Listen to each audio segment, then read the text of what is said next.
Okay, assalamu alaikum. So I want to discuss, like, Muslims are not reading the Quran very efficiently. Unfortunately, we've become, I guess, overlooking a large missing hole, like what I was discussing about the Gaib earlier, and like this delusional world of these sinners that are going on right now. And so all of these sinners are trying to prevent us from understanding the Quran in detail. Now, in the Quran, it's talking about Tabut. Moses and Aaron have this box called Tabut, or you could call it a chest. And this Tabut is the Sakina from Allah to heal the world. It is a sign of, like, serenity for the world. It is to put the world at peace. And we lost this box long ago, and Muslims don't even talk about it anymore. And we have another box we could call the Kaaba, is also kind of this similar object, but actually the Ark of the Covenant is something different. And why I would say that the Tabut is the Ark of the Covenant, because during Moses' exodus out of Egypt, he had broken into King Tutankhamun's tomb to grab this object, this box, and leave. And this is the Pharaoh chasing Moses out of Egypt to recover the box. Whether or not what happened or what was the reason, who knows? But maybe it was opened or something. It's hard to say. We don't really know what had happened. I believe that the box is like a magnetic vortex that is able to take the jinns out of this world and put them into this box, and we're not supposed to open it. Like in the movie Raiders of the Lost Ark with Indiana Jones, the Nazis are going to search for this, and the Nazis historically did this. It's not a fictional thing. So they were looking for this ark, and during the whole unraveling of them discovering it, they open it, and when they open it, there's a bunch of souls coming out, and light, and a bunch of whirlwinds and stuff like this coming out. And there's many stories about this throughout history, of Moses or other people going into the holies of holies temple or tent, and there was whirlwinds coming up and down from the sky. Now what was happening, who knows? But this Ark of the Covenant has something to do with it, and I believe it's whoever hands it is.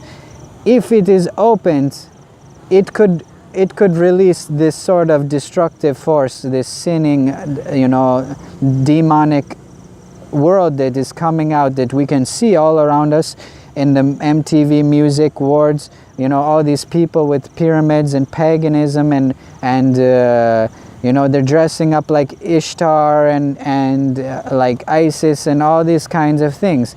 And any Muslim has to be pretty much an imbecile to not admit that there's this evil that's coming out in the world.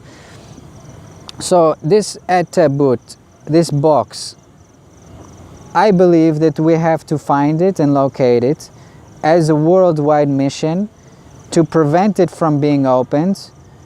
They should like seal it inside the Kaaba or something like this, like make sure it like weld it shut and put it in the Kaaba and weld the door shut, because we don't know exactly what happens when it's opened. But I believe that the Nazis did find it and they took it, or the Jews, they have it and they opened it and a bunch of stuff came out of it, or they're just in possession of it and they're not using it for the right reason. I don't know how it works, but some people have described it as a weapon against these jinn and all these kind of things.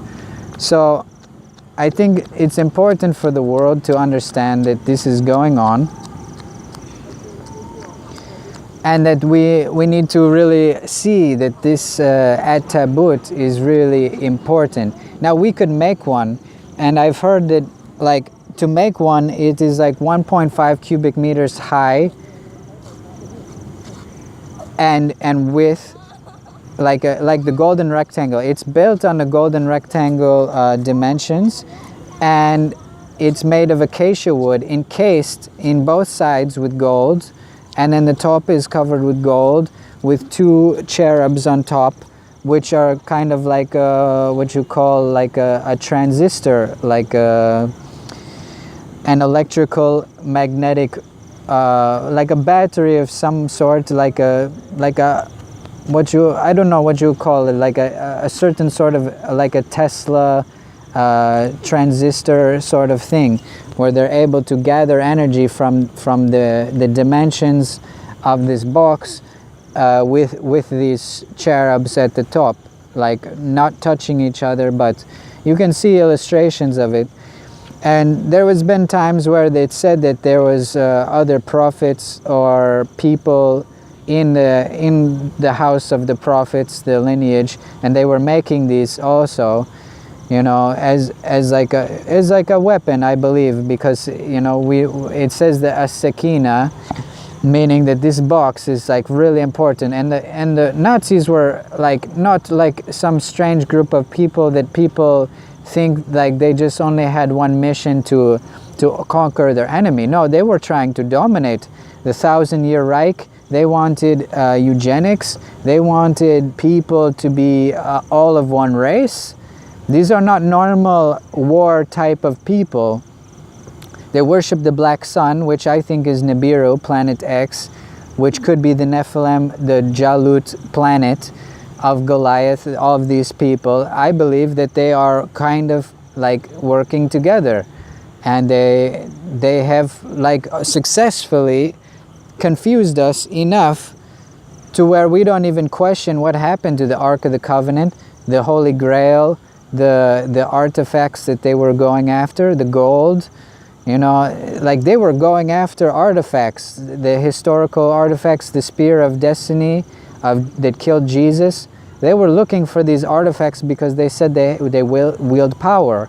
Well, in the Quran it says that Tabut wields power. It is this Sakina for the world. So we need to actually maybe take it seriously. We need to not take it as like, oh, God's just going to fix things easily.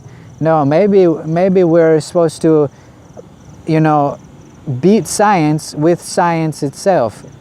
But spiritual science that is been brought to us from God, that these people, these evil people that are, you know, running the dark net, they're running the NROL, National Reconnaissance Office, spy satellites, to maybe keep us enslaved here in what I think is a breeding project or a ritual that's like we are food for these Nephilim or these Goliaths, and we're just totally not able to get this information correctly. But they're coming out with movies about it more and more, you know, like Jack and Beanstalk, they remake that, and then they got other stories of like you know, Gods of Egypt, and all these other Hollywood stories are coming out now about giants and their cannibals and stuff like that. You know, there's just so much of this dark stuff going on. We have to maybe take it seriously. Like, why wasn't it talked about before? Is it part of the Akhir Zaman stages? Is it something that was omitted and kept hidden by secretive groups of jinn or archons, of, you know, like devil worshipper people who don't want us to know what's going on in the world and what's about to happen in the future at some point, possibly, depending on if we ever defeated them in the first place. Because in the Bible it said that they came 2 times, and I'm not trying to quote the Bible very much because I find lots of holes in it, but we have to take some of this stuff kind of seriously. Like, why are these things omitted and we don't discuss them?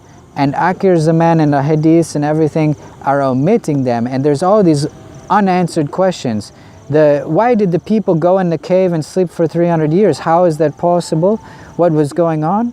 The lifespans before were longer, and there's all these skeletons of these giants that are, some of them are like 40 times the size of us. So what is going on? You know, how come no one is really thinking about really this sort of situation? Like, what are these entities that are being uncovered all over the world? How come there's underwater cities around the world? You know, there's underwater cities in Japan off the coast of Yonaguni Island, like a temple underwater. There's temples underwater in India. Dwarka was a famous story about underwater temples. There's underwater temples in the Mediterranean. Like there's like off the Key West coast, I believe, there's some islands. I think it's called a Bimini Key, and there's like a road that goes like underwater that's lined with huge rocks that are obviously not, you know, naturally forming. And then there's Easter Island with